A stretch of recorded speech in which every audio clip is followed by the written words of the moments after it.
what to do with your crusty old 401k that's been sitting who knows where for who knows how long, ever since you rage quit your job back in the panini. Okay, so first of all, let's get one thing clear. When I talk about a 401k, this also applies to your 403b, okay? So your very first option, which is my least favorite option, is you could technically just leave it there, but the reason I don't particularly like this option is because your old employer could change custodians at any time.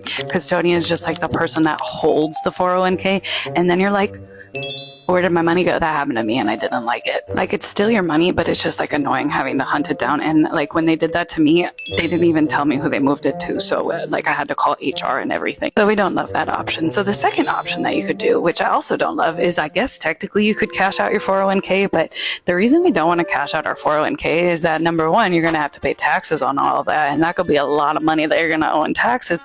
And number two, you're going to owe a penalty.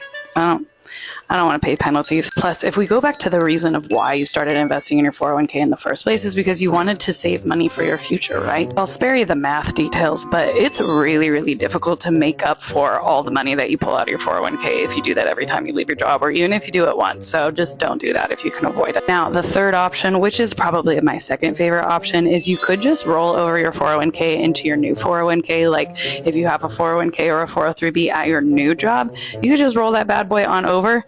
The only times that I would recommend doing this, though, is if you actually like the 401k and it's low fees and it's got good investment option. The fourth option, which is my favorite option, is you can just roll that bad boy into a traditional IRA or a Roth IRA. Now, you can only do like for like. So if it's a traditional 401k, then you got to roll it over into a traditional IRA. If it's a Roth 401k, you got to roll it over into a Roth 401k, all right? Mostly just because like that's how they treat it in the taxes, and so you got to keep the tax treatment the same in order to avoid having to pay taxes that you don't want to have to pay. The good news is you do not have to do it all by yourself. If you do it all by yourself, you have to do like a bunch of paperwork, and that's really annoying. And so I actually used a company. This is not an ad. I just love them.